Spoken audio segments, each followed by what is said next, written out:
नमस्कार, आप देख रहे हैं ब्रेकिंग बिहार। जैसा कि लगातार 6 महीना से हम कहते आ रहे हैं, वह तस्वीर अब कुछ साफ होती नजर आ रही है और कहा जा रहा है कि आज रात से लेकर के कल तक में मुख्यमंत्री नीतीश कुमार का इस्तीफा हो सकता है, नई सरकार का गठन हो सकता है और परसों यानी कि 28 तारीख को नई सरकार बीजेपी और जदयू की मिलाकर के सरकार बन सकती है। मुख्यमंत्री नीतीश कुमार ही रहेंगे, लेकिन 2 डिप्टी सीएम रह सकते हैं, एक सुशील मोदी रह सकते हैं और एक रेणु देवी रह सकती हैं, जो पूर्व में भी उप मुख्यमंत्री रह चुकी हैं।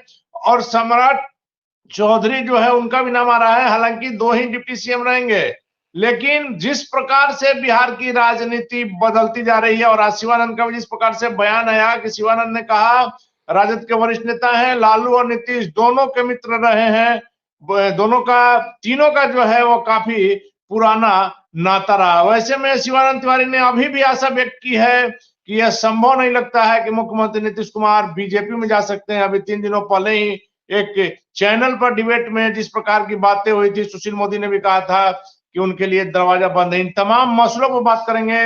अगर मुख्यमंत्री नीतीश कुमार आ जाते हैं एनडीए में तो क्या होगा उनके सहयोगियों का, चिराग पासवान से लेकर के उपेंद्र कुशवाहा, जीतन राम मांझी, क्योंकि चिराग पासवान आज ही गृह मंत्री अमित शाह से मुलाकात किए हैं। हालांकि हमने यह लगातार कहा है कि चिराग पासवान के मन में जो भी संशय रहेगा उसको गृह मंत्री दूर कर देंगे, क्योंकि चिराग पासवान लगातार बीजेपी के करीब बने हुए हैं। जब जब जरूरत पड़ा उन्होंने बीजेपी की मदद की है। अगर आप 2020 के चुनाव की बात करते हैं, विधानसभा चुनाव की बिहार में जो हुआ था, उसमें भी बीजेपी के कहने पर ही चिराग पासवान ने नीतीश कुमार के खिलाफ अपने उम्मीदवार दिए थे। हालांकि अपने तो नहीं जीते, लेकिन मुख्यमंत्री नीतीश कुमार को तीसरे दर्जे की पार्टी बना दिया। और हमने लगातार कहा है कि चिराग पासवान बिहार में इतना बड़ा कद हो गए हैं कि भले वो न जीत सके, लेकिन आपको हराने की क्षमता रखते हैं। वैसे में आगे क्या होगा देखना काफी महत्वपूर्ण होगा।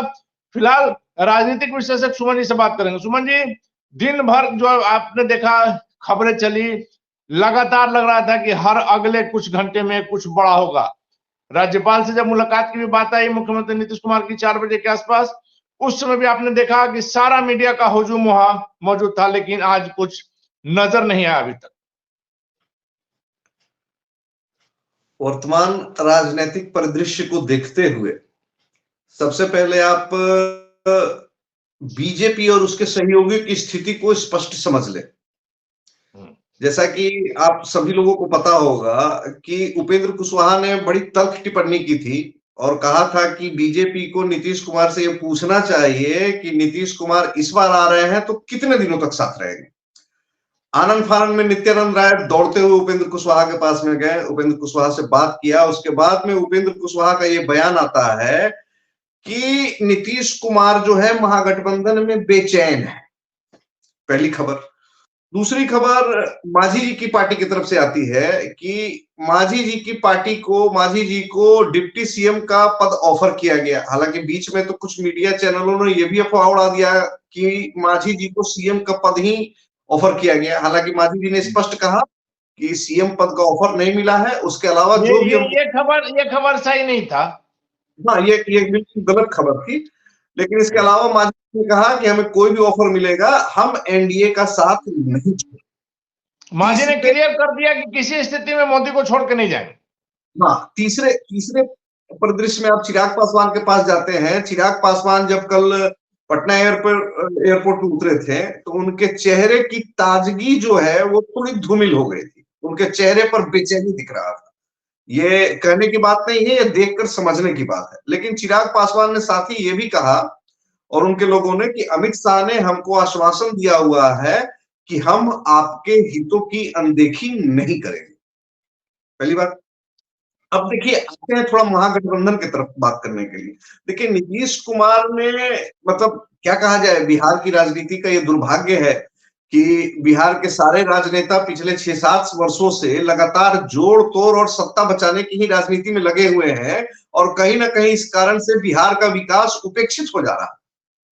उस पर तो हम कभी लंबी चर्चा करेंगे अपने किसी दूसरे एपिसोड में। लेकिन आप एक चीज देखिए, नीतीश कुमार कब क्या कहते हैं। अभी जिस प्रकार से भाजपा के नेताओं ने नीतीश कुमार की तारीफों के पुलिंदे पढ़ना चालू कर दिया, कसीदे करना चालू कर दिया, उसके बाद में नीतीश कुमार की पार्टी के अलावा बीजेपी के लोग जिस प्रकार का स्टेटमेंट दे रहे हैं, जैसा कि आपको पता है कि कल जदयू, भाजपा और कांग्रेस तीनों ने अपने अपने नेताओं को बुलाया है और मीटिंग में बैठने की बात किया है।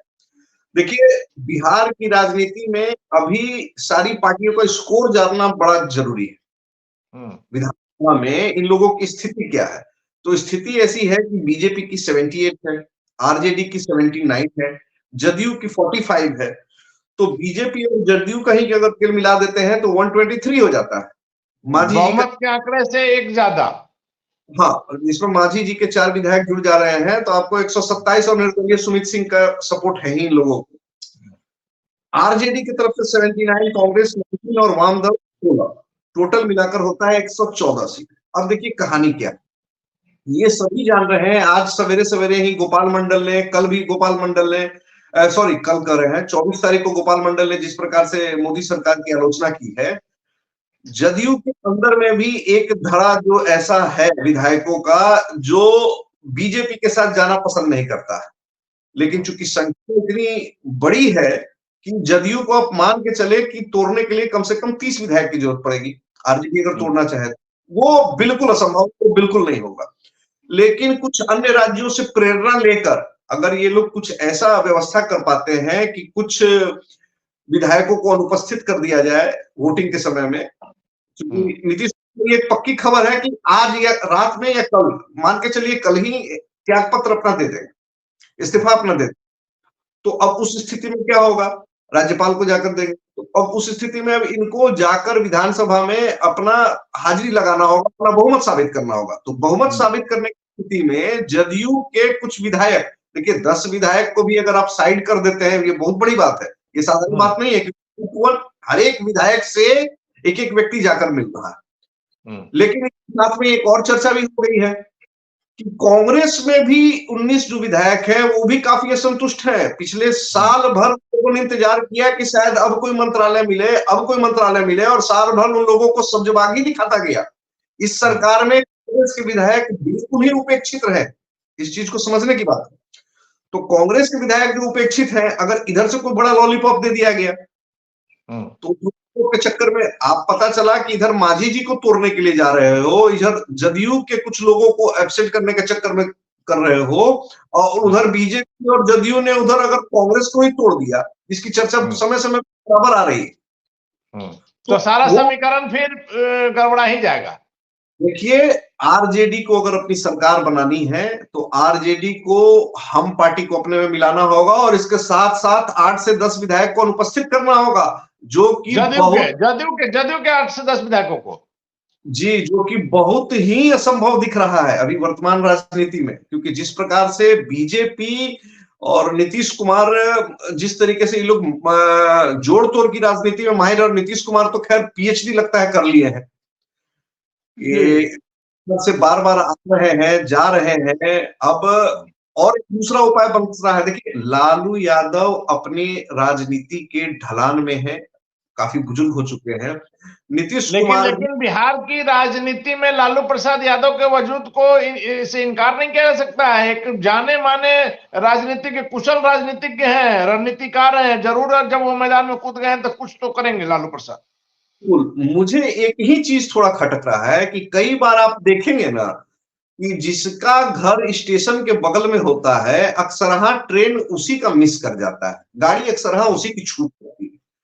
पिछले 2-3 बार इन लोगों ने जितनी आसानी से उलट पुलट किया, नीतीश कुमार ने 2013 में, 2017 में, और पिछले साल 2022 में जिस प्रकार से किया, इस बार न जाने क्यों मुझे ऐसा लग रहा है कि कहीं कुछ बड़ा अड़ंगा ना आ जाए। देखिए, विधानसभा के सभापति आरजेडी के,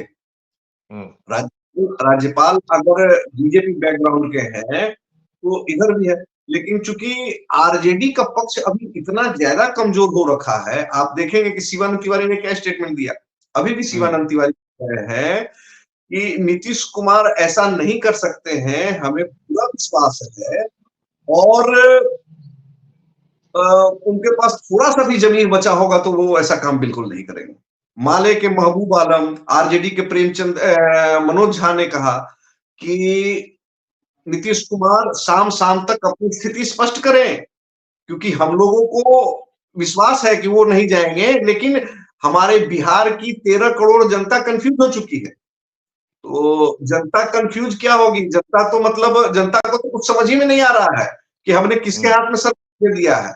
बीजेपी जदयू को लाते हैं तब हट जाते हैं नीतीश बाबू, बीजेपी जदयू आरजेडी को लाते हैं तब नीतीश बाबू हट जाते हैं। सबसे बड़ा देखने की बात रहेगी कि इस बार नीतीश कुमार जिस प्रकार पिछली बार भाजपा पर आरोप लगाए कि आरसीपी सिंह के साथ मिलकर हमारी पार्टी को तोड़ने का षड्यंत्र रचा जा रहा था, क्या यही आरोप इस बार बीजेपी पर लगाएंगे?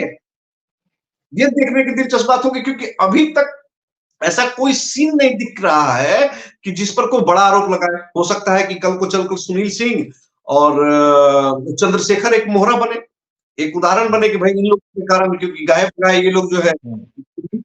लेकिन जैसा कि आपने कहा, जदयू विधायक अगर कुछ अनुपस्थित रहते हैं, वैसे में जब कांग्रेस में भी टूट की खबर आ रही है कि कांग्रेस भी टूट सकता है, तब तो फिर पाला चला जाएगा नीतीश कुमार और बीजेपी के हाथ में।